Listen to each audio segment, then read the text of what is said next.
to join. I still see there are people joining in. So we'll probably get going on what I hope will be a very informative webinar, Pensions and COVID-19, what to expect.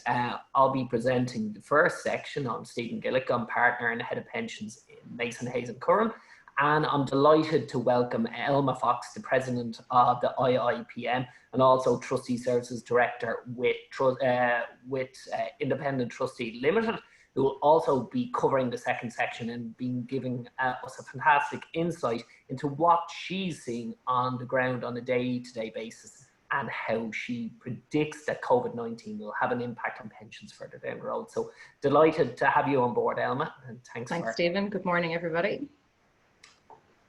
Okay, and thanks everyone, I should say, for providing responses to our survey. The results were very interesting, and in relation to the first question that was posed, I think I'll just pause and have a little look at that. So our first question was, how satisfied have you been with the pensions related guidance that has been provided by the Irish regulatory authorities during the COVID-19 pandemic? 7% of the people polled said they were fully satisfied. 54% were partially satisfied and 39% not at all. So we can see the vast majority of the responses that we received were either partially or not at all satisfied with the regulatory responses that have been received today, primarily from the Pensions Authority and also from the Q&A that we've received from the Revenue on the TWSS primarily. So what exactly has the Pensions Authority done in relation to the COVID-19 update? And I don't mean this to be a hatchet job on the Pensions Authority and their responses. I think, as can be seen, their hands are really tied by legislation, and in their response their update that they issued on the 24th of April, they really confirmed that they don't have any power to do something that is contrary to the Pensions Act. But they did note that they'll take current circumstances into account.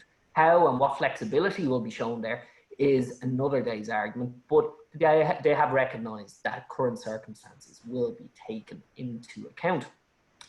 The main queries, I suppose, were in relation to contributions and could employers cease paying contributions, and the Pensions Authority quite rightly pointed out that the payment of contributions into pension schemes is dictated by the Pensions Act, employment contracts, and also the scheme's trustee rules. Well, this leads me on to the second question, which I thought was a very interesting response that we received. Have employer pension contributions been reduced or suspended in your pension scheme as a result of the COVID-19 pandemic? 15% of those polled responded yes, 80% responded no, and 5% responded possibly before the year end. So that is very interesting in that the vast majority of pension schemes polled did not reduce or suspend pension contributions. And that's a very interesting statistic, and one that I discussed with Elma this morning actually. And Elma, you might have thoughts on why do you think that percentage highlighted in the survey came to pass? I suppose it was reassuring to see the results because they reflected what our experience has been with our clients. What I would, I suppose, caveat that by saying is that pension schemes who are engaging with an independent professional trustee or a law firm are probably at the higher end of governance and possibly are related to industries that have been less impacted by the impacts of the current pandemic. So that's why the results may be showing less of a occurrence of suspension or reduction of contributions. Yeah, I agree, Elma. I mean, to the extent that certain industries have been decimated by the current pandemic, you're looking at the hospitality sector, hotels, bars, restaurants, which typically in terms of pension provision wouldn't have the gold-plated DB or high contribution DC schemes that we'd see. And they may have non-contributory PRSAs, which would obviously not be really affected by any reduction in contribution. But it's a very interesting stat when you look at it across the board that pensions may not have been hit with a massive hammer that we would have predicted when this all kicked off. Well, 9 weeks ago today, we saw the closure of schools, but I think we had the looming in the impending crisis before that. So you can probably look at 3-month period in which the disaster has played out in front of us. Yeah. Okay, if you look at the Emergency Measures Act 2020, this was essentially a piece of legislation that brought in the pandemic unemployment benefit and also the subsidy scheme, the TWSS. Major point that I want to flag with this piece of legislation is that pensions aren't really mentioned in it. The only reference in it, and this is played out in the revenue Q&A that was issued subsequently, and I think it's been updated constantly since then. I believe it was only recently updated yesterday. Essentially said that where an employee was in receipt of a subsidy, then no deduction could be made from that subsidy. So pension contributions couldn't be deducted from the subsidy. So there's a bit of a kind of ball of wool to work out in relation to how this plays into an employer pension contribution. Is the employer pension contribution taken from the portion of the wage paid by the employer? And then is the employee contribution percentage, is that made from taken from that percentage as well? And how does that play into the overall contribution rate? I'll mention this a lot during the presentation, but a lot goes back to what's in the trustee rules, the employment contract, and how that plays out. But the revenue have highlighted, and the third point on this slide, that an individual can make non-ordinary or special contributions to their scheme to pump it up. So an employee could make additional contributions. Interestingly, in the UK, their corresponding piece of legislation did provide more detail for pensions. So their AE system's up and running, and their legislation actually provided that the payment would provide for the ongoing 3% contribution into the AE system. But as we don't have an AE system here, there was no corresponding percentage to be made. But an interesting point to do with the English legislation. Okay, if we look at this, I mean, the crisis is playing out, and one of the first things I believe that an individual, a trustee board, an employer should do is identify, are there any conflicts of interest? Because we're into a period where there are difficult decisions that either have been made or are going to be made. So it's important that any of the trustee board, if they're individuals who also play a role in the company, aren't conflicted. So I think that's the first thing to ascertain.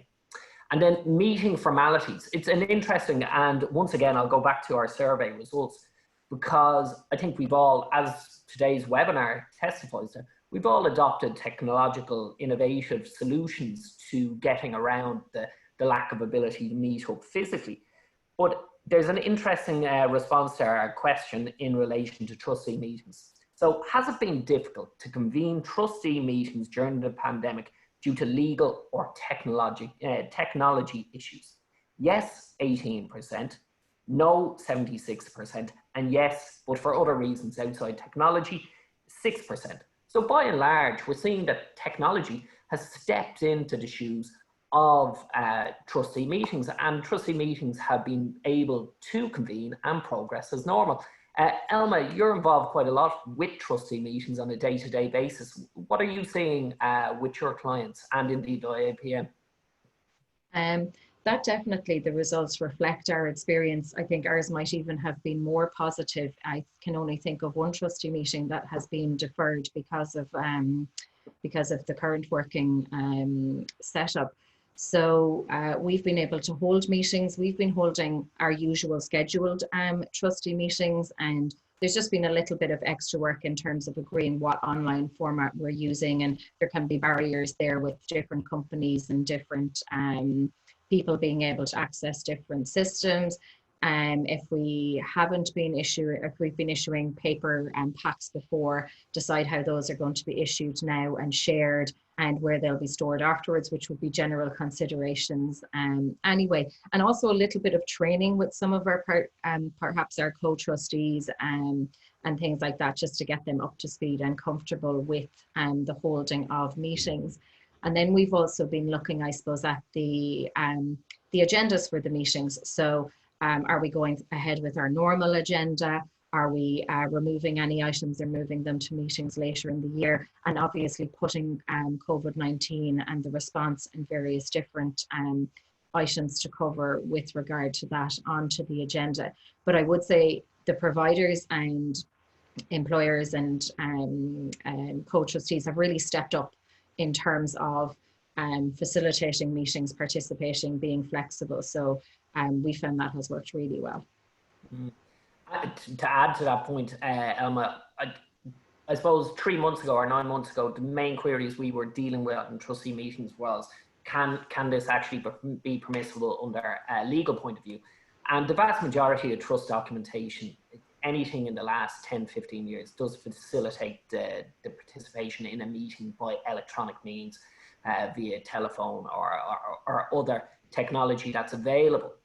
One thing I would flag that I have seen that is somewhat problematic would be data protection issues, because I have seen and heard of documentation being shared in a manner that could question the security of the documentation. I'm talking about WhatsApp, or taking pictures of documents and then scanning them or emailing them through Gmail and different external email sources that may not be secure. So trustees, I think, have to be aware that if they are sharing documentation, irrespective of the current crisis we're dealing with, that it is secure and they don't fall foul of the GDPR requirements that, I mean, seem like a lifetime away, but they were only really introduced 2 years ago, and at that stage they were in the forefront of every trustee's mind. Another point that I'll flag, and this ties back into the Pensions Authority's announcement, is that the statutory time limits in relation to meetings, etc., are still applicable. Now, will this be an area where the Pensions Authority's flexibility comes into play? Possibly. I mean, this is all going to play out over a number of months, but that's a possible area where you may have flexibility. Once again, I think when this crisis broke, it was important that business continuity plans were up for, in terms of service providers, professional trustees, schemes, employers, and individuals were identified who are responsible for key contacts. Elma, is this something that you've seen that's worked in practice? Have business continuity plans worked that have been set out at the start of the crisis many weeks ago? Yeah, I suppose fairly quickly what we wanted to do was reach out to all our service providers and then to our employers. So the service providers initially, just to make sure that they were actually up and running, able to provide services while working from home, and how all that was working, and if there were any pressures in the system or any issues that were occurring that would be a challenge to providing the services. And I suppose the Pensions Authority did give some helpful guidance at the end of March on that, in that the priority was to be the payment of pensions and the payment of other benefits and the collection and investment of contributions. And we found that when speaking to the service providers, that was what they were doing. And there may have been some challenges initially with getting people set up and working from home, but within a couple of weeks that had all bedded down and it was pretty much service as usual. And from speaking to them, I suppose we wanted to get an idea about, were there extra kind of different queries coming through to them that were putting challenges onto their systems. And initially there had been a big increase in fund switches in March in particular, but that has slowed down quite a bit. And the dealing with claims, refunds, and payment of pensions has all worked really well. And then I suppose the second part of it then was, I suppose that's part of the trustee's own business continuity plan, was to reach out to the employers and see how they were coping with the lockdown as well. So was their business continuing? Were all their employees working from home? Had there been any temporary layoffs? Were there any employees on the temporary wage subsidy scheme? And just see the impact from their point of view. So I would say in general, it's been a real test of the business continuity plans for schemes and providers, but they seem to have actually been quite robust, which from a trustee's point of view is very reassuring that actually we're able to continue to provide services, information for employers and members. And that's, I think, a testament to the businesses that we're dealing with. Yeah, I get a sense that a lot of this is also down to Brexit. I mean, it's very hard to actually say Brexit, there's positives to it, but it seems that a lot of schemes and employers were somewhat on a crisis footing leading into Brexit, and the kind of various timelines that were extended over a period of months and years for Brexit. and that they were in a position to react possibly quicker than usual to a crisis such as COVID coming along. Yeah, and I think the increase in, I suppose, the focus on governance and risk management over the last number of years has probably, the groundwork was done for this type of scenario, although no one, I think, ever really expected it to be tested to this extent. So I suppose that work that would have been done in advance, and a lot of work, I think, in terms of systems and things that would have been done around GDPR, have all kind of fed into this working more smoothly than you would have expected it to happen a year or 3 years ago. I can't imagine it would have been the same situation. Yeah, because I remember back in the previous financial crisis, 08, 09, where there was a lot more chaotic movement in terms of pensions, whereas now I think there's a lot of well thought out reaction to the crisis and how we can actually get through it with best results for members, employers, trustees, across the board, really. Yeah. Okay. I think, Elma, you covered this, and I think you're going to flag a bit about service providers later, so I won't labour the point. Mm-hmm. Contributions, I mean, this is one of the key issues we've seen by employers. Can we suspend or reduce contributions? And as our survey results pointed out, thankfully, by and large, this isn't something that is being requested by employers to trustees.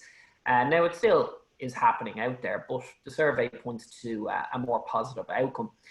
In relation to the schemes, the key issue is how this plays out with the trustee rules and the employment contract. Same for DB and DC schemes. If the DB scheme is under the remit of a funding proposal, how does any request by the employer for a contribution holiday sit in? And does that require going back to the Pensions Authority to resubmit a new funding proposal with possibly a contingent asset? So there's a lot of complexities. It's not a simple thing to actually reduce or suspend contributions to either DB or DC scheme. I think there's a lot of consideration that needs to go in there, would be what I'd like to point out. As I highlighted, DB schemes, I think going into this crisis, a lot of schemes would have needed to assess whether their schemes were on a sound footing. A lot of DB schemes were undergoing actuarial valuations and may have done so since the crisis broke to assess what sort of financial position they're in. I've heard of a number of schemes who are actually doing employer covenant reviews. So they essentially entail a review of how, looking forward, the ability of the employer to continue to pay the required contributions into the scheme. So as employers are going through a period of financial uncertainty, this feeds into their ability to provide ongoing funding to the scheme. And it's also important that the trustees are aware of any wind-up triggers. What will trigger the wind-up of their scheme? The way they know really who holds the whip hand in terms of the wind-up of the scheme. Investments. Now, this is another actually interesting result from our survey. And sorry, as I glanced down to my phone to actually have a look at the result, we asked a question in relation to investments. Have you adjusted your pensions investment strategy since the start of the pandemic? And the result was clear, because yes was 11%, no 71%, and under consideration 19%. So the vast majority have not adjusted their investment strategy, which is a very interesting stat, because back in 08, 09, we saw totally the opposite, where there were knee-jerk investment reactions to the crisis, which resulted in many schemes losing as funds plummeted, but also not really getting the bounce back as the funds have gone down. So a very interesting stat.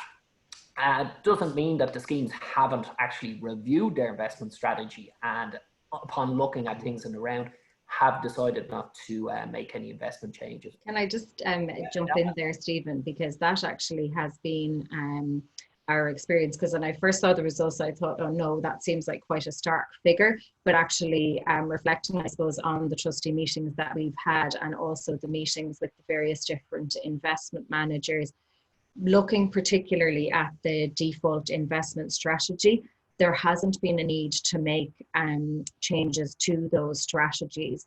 And I suppose we've had a chance to test how those strategies work in terms of how their risk management processes are working, and their risk management strategies and their diversification and all the different things that are built into a good default investment strategy seem to be working as expected. And even where there needs to be tweaks, that's not actually a change of investment decision by the trustees necessarily. It's within the remit of the investment manager. So that statistic, I suppose, when I thought about it, didn't surprise me.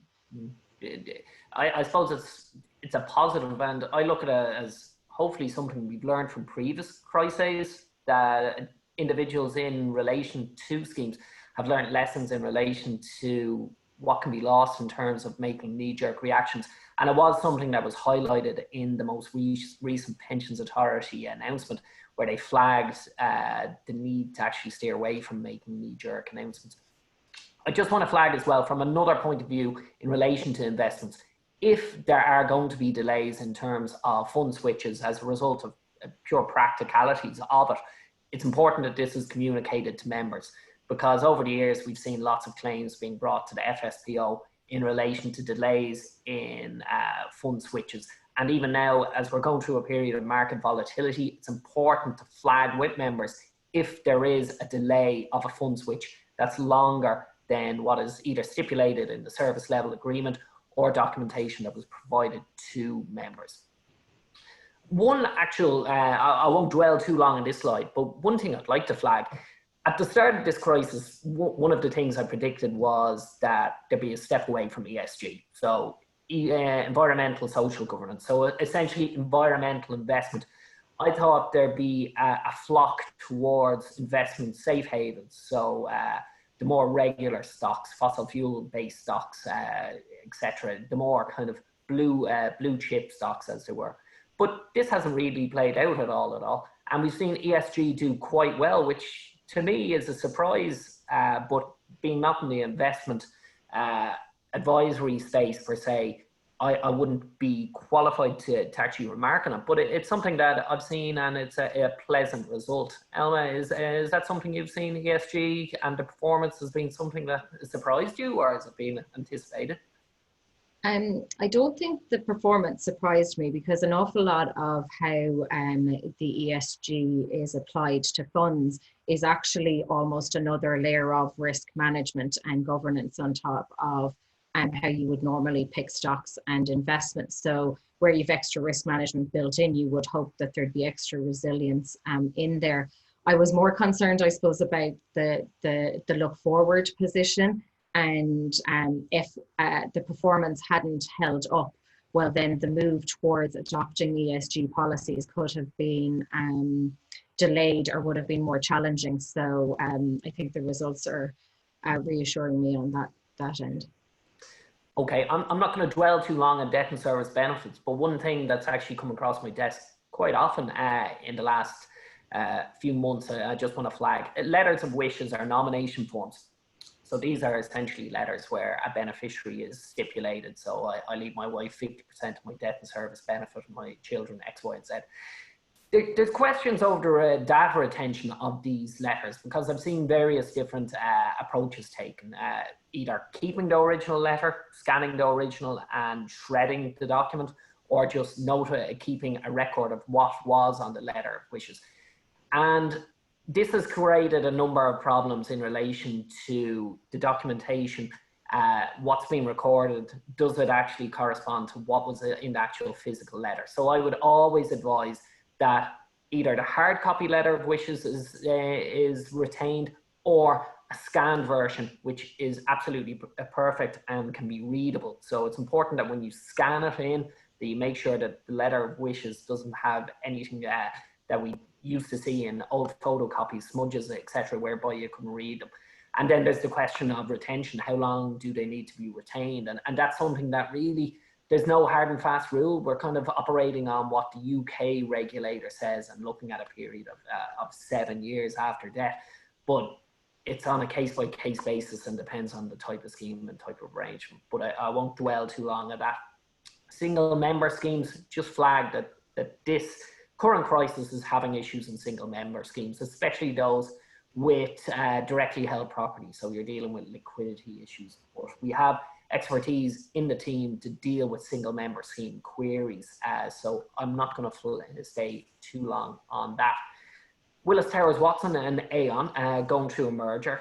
I suppose the only thing to flag here is that crisis like we have currently may well lead to further mergers in the pensions market, and activity. I've even seen today in the newspaper that KBC are entering the market to give a standalone pension service. So it'll be interesting to see what happens in the months ahead there. Regulatory matters, IORP2 implementation. I mean, it's going to be implemented. There was a court case. What's going to happen? It's like many other things in the country. It's being put on pause for the moment, but it will come in, and the legislation required to do so will. We've been told at various junctures that it's in various stages of drafting. Where it is currently now is a bit of a question mark, but it's a work in progress. State pension age, this was something that, I mean, seems like a lifetime ago, but it was only back in the general election when there was a bit of posturing in relation to what's going to happen with the state pension age. And only recently, Micheál Martin has said that the planned increase to 67, which is only due to happen next year, will be scrapped. So are we going to look at the state pension age remaining at 66 or dropping to 65? Is that a good idea? Probably not. If you read the commentary out there, it's an easy way to garner votes, but from an economic point of view, is it good news? Probably not. Auto enrollment, this is scheduled to come in 2022. And the final question we asked in our poll was really interesting in the results, and it was to do with auto enrollment. And the question was, an AE pension system is scheduled to be rolled out in Ireland in 2022. Do you feel that this will now happen in light of the economic consequences of COVID-19? Yes, in 2022 was 15%. No, delayed by a couple of years, 66%. No, a high chance of the whole project being mothballed, 20%. So we're looking at a delay of more than a couple of years, or the whole project being mothballed. 86% of those polled responded, those two responses. I'd probably agree with that. 2022, even before COVID-19, was slipping away as a deadline, to be honest with you. And as the economic consequences of COVID-19 play out, and the fact that setting up the system will be expensive, and basically that the contributions payable by the state, employers and employees, well, the employers and employees will be seen as essentially another tax. And as the as the economy enters a recovery phase, can that really be implemented? I'm not sure. I think long term it's a great idea, but I don't think it's going to happen for a number of years, and significantly beyond 2022, definitely. And with that, I know I've gone slightly over time, Elma, so apologies for tuning into some of your presentation. I'd like to hand you over to Elma Fox. Thank you. No problem. Thanks, Stephen. I think we covered some of the areas I was going to cover anyway, so I can speak quickly, so that's what I will do. So what I wanted to do, I suppose, before looking into the future of pensions post-COVID-19 was just look at the considerations and the things that we're coming across now. I've covered, I suppose, the business continuity plans for trustees and sponsors and service providers already, and holding meetings. We've also, I suppose, considered the position for the sponsor and employer and contributions. A couple of things just to add on the investment side, besides, I suppose, the look at the default investment strategy, and on the GB side, I suppose, the requirement to amend the investment allocation there. The other things that we've been considering are for members approaching retirement. Do we need to reach out to those in terms of their investment options and the impact on their funds? And also, if we have any members who have self-select funds and things like that, do they need some extra correspondence or communications at this time where we aren't really, I suppose, managing the assets for them? And we've also, I suppose, had amended on a number of schemes the switch process. So you mentioned that earlier, Stephen, and it's about getting that as tight as possible for members who do want to make a switch, that there aren't any delays, and that it can be processed without the need for physical paper if possible. Where we've been looking at the risk benefits, I suppose initially what we were concerned about was, you know, if there were a high amount of claims as a result of COVID-19, would they be covered, and were there any limits to that or anything that could impact on that side? And I suppose as the economic impact started to come through, it was really looking at for employees where they were on reduced salaries or temporary layoff or reduced working hours, would their benefits be covered, and at what level would they be provided at?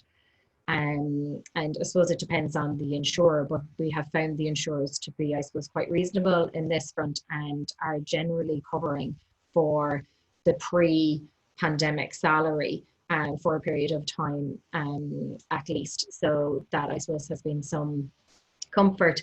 What we've also been concerned about is the payment for the risk benefits. So all very well if they're paid annually in advance, that's fine. But if they're paid monthly and there is going to be a reduction or a suspension in contributions, how is that going to play through onto the provision of risk benefits? And this would be kind of a typical item that I would go through, but really looking at what information is available for members and how that is communicated to them. So our preference would be that there is a specific communication drafted up for members and issued out to them. Firstly, I suppose to reassure them that the scheme is still there, the trustees are still there, the providers are still there providing services. So if they need anything, where they can contact. Also, that contributions are continuing if that is the case, which is the case in the majority of our schemes. And I suppose just to reassure them around those kind of basic items, and then also to, I suppose, deal with the issue of the investment volatility and the falls that would have been experienced in March in particular, and where they can find information and who they can go to talk about that without, I suppose, encouraging them to make any investment decisions. We don't really want to be, I suppose, following the Pensions Authority's announcements on that. We wouldn't be encouraging members to make switches unless there was a specific reason for that. If we just move on, then I suppose the next thing we were looking at then is looking to the future, and I suppose what are going to be the implications of what's happened now.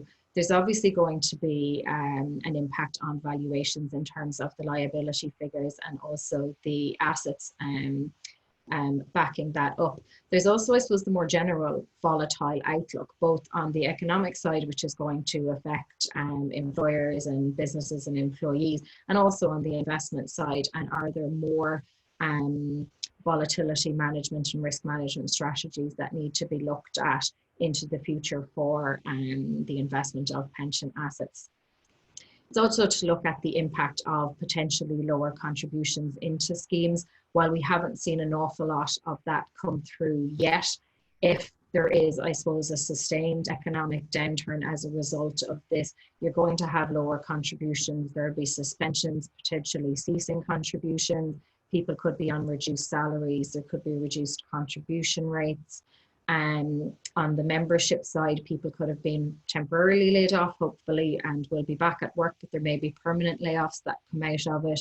People could be currently on reduced working hours, and there could be a gradual return to work. Given all the return to work protocols, people won't all be going back en masse at a particular date.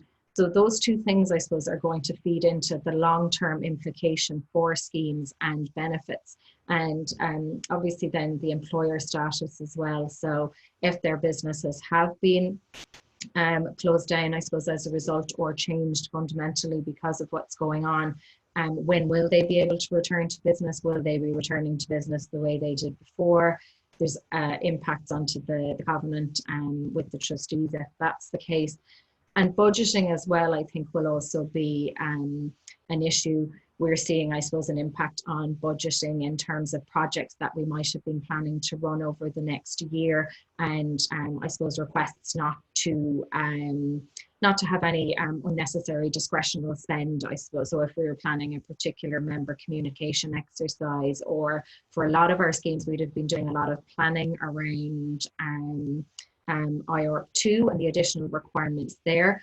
And those budgets will be under pressure from the employers, which is obviously going to be an issue then for the trustees going into the future.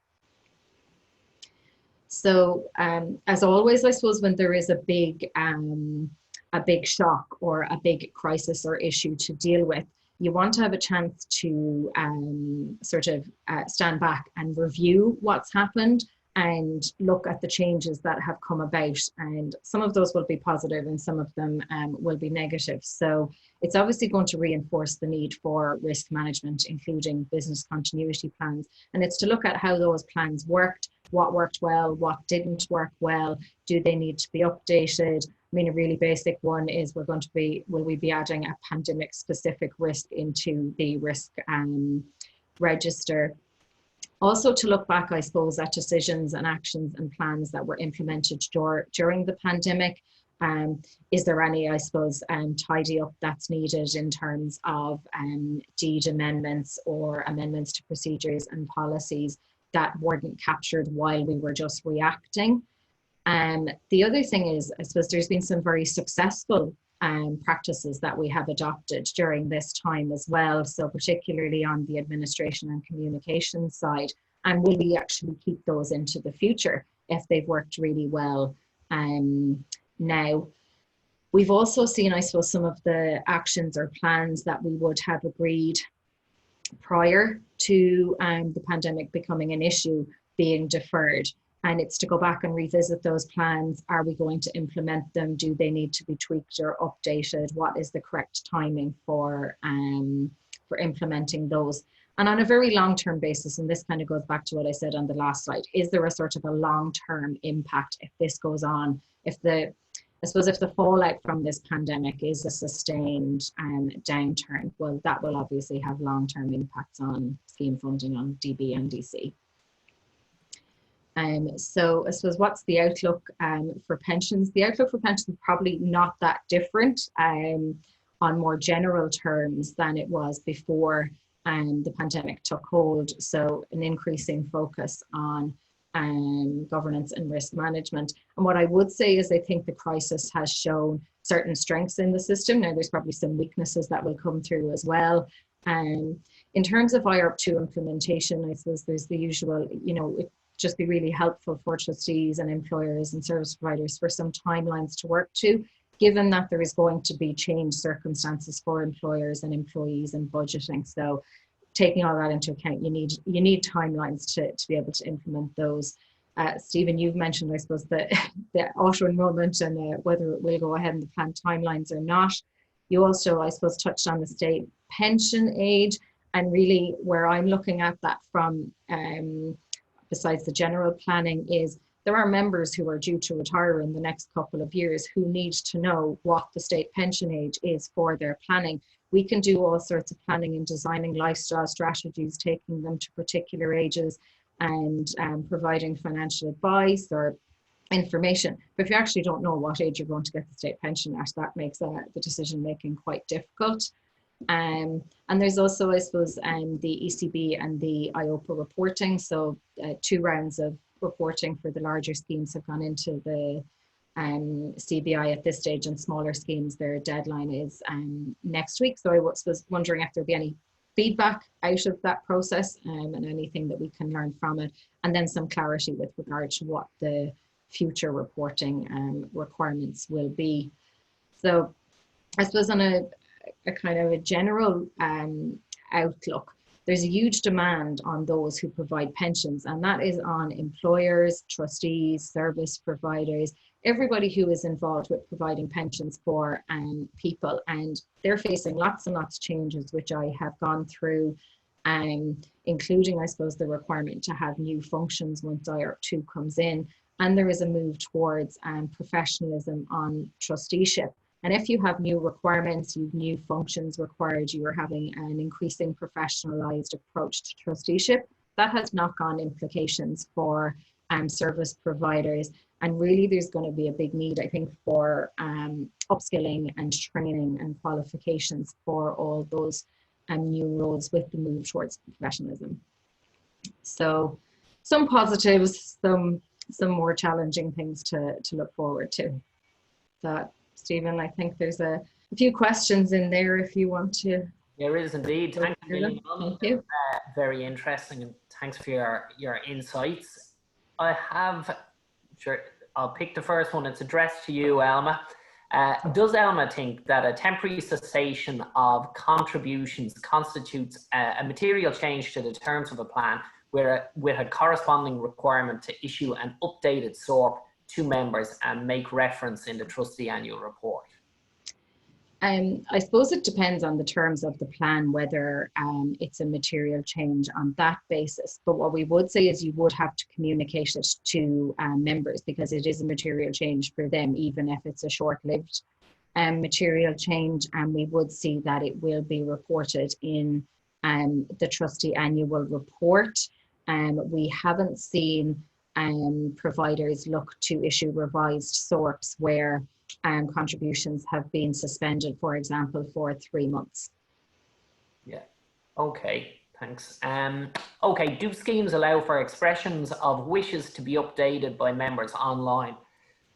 There's an issue with this in that if a member updates it online, it could possibly be against the rules of the pension scheme, because most trustees set out how a beneficiary or dependent is actually classified, and the majority of the rules set out that the trustees need to receive a written communication. So the rules will probably need to be updated to allow for an electronic submission of a letter of wishes.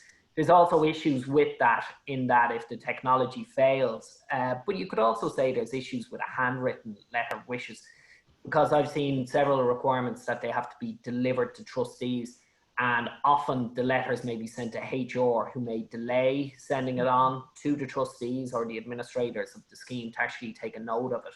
But at the moment, I'd caution against updating letters of wishes via email or online, because it could be contrary to the rules of the pension scheme.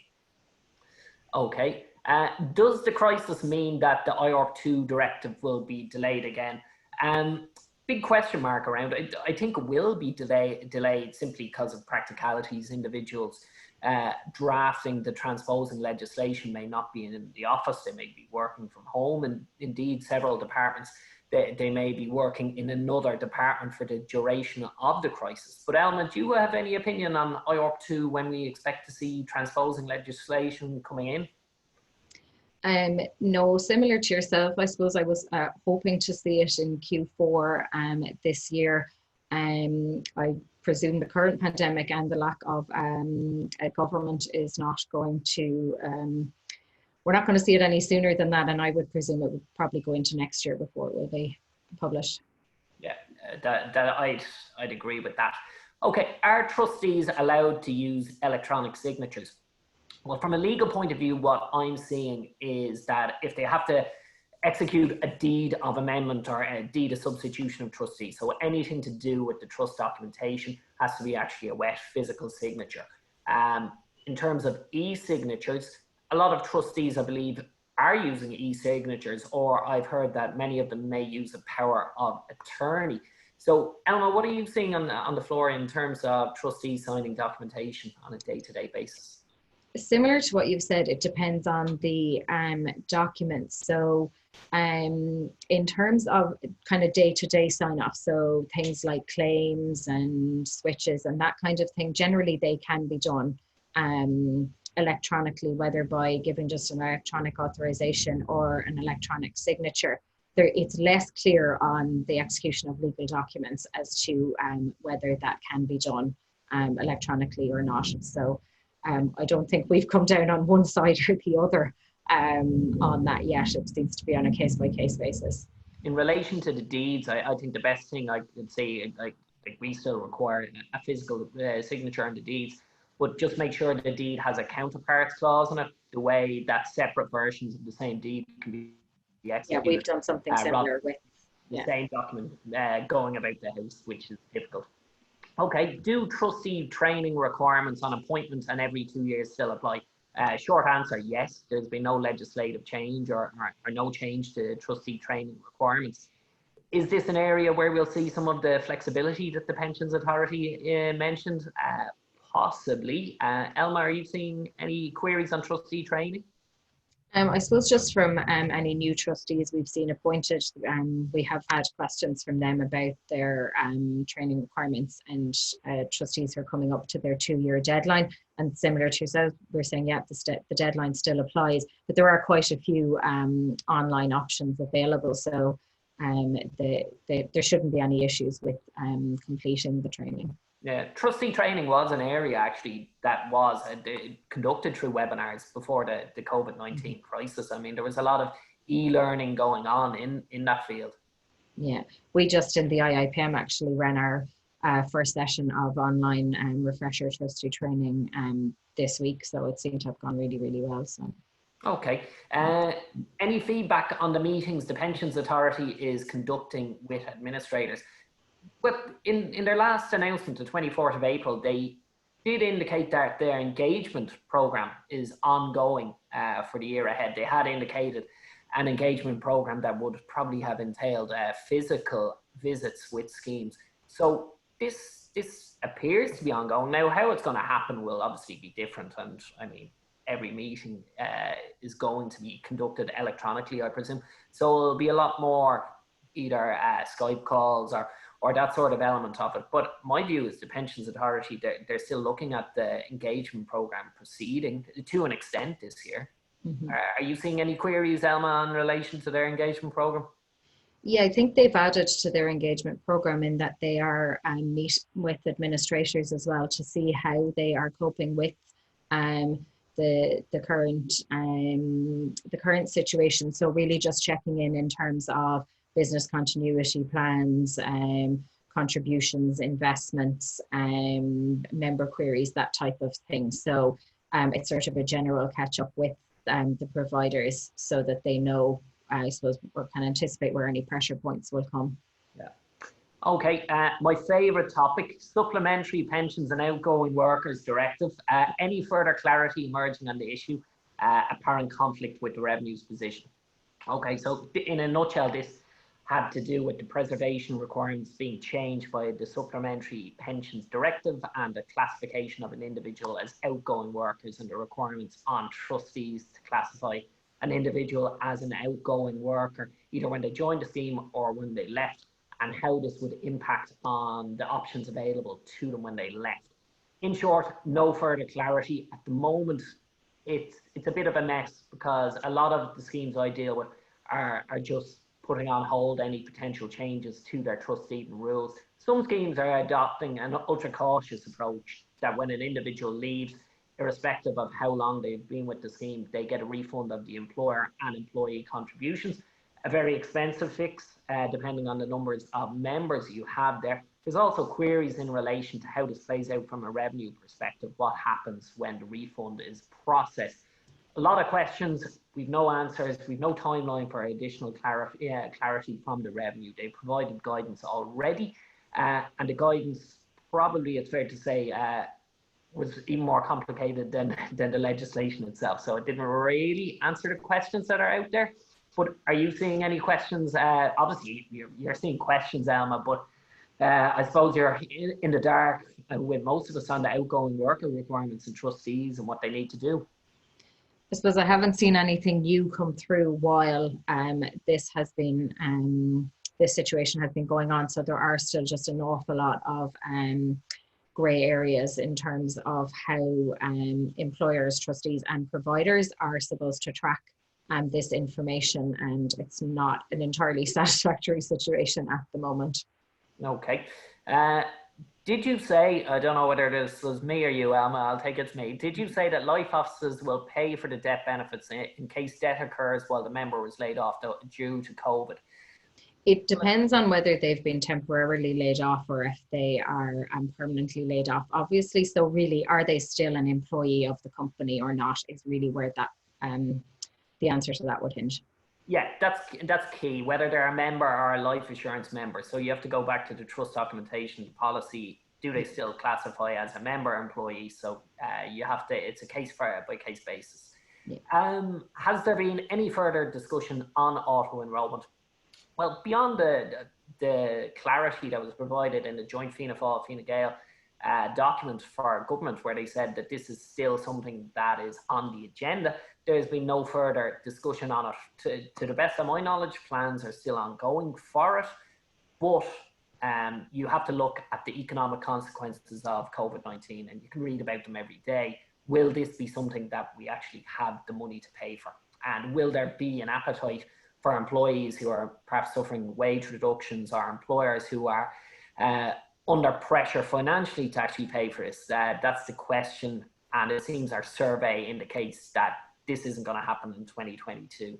So I think that's the general consensus, that 2022 won't happen, and whether or not it happens in a few years, that's another question.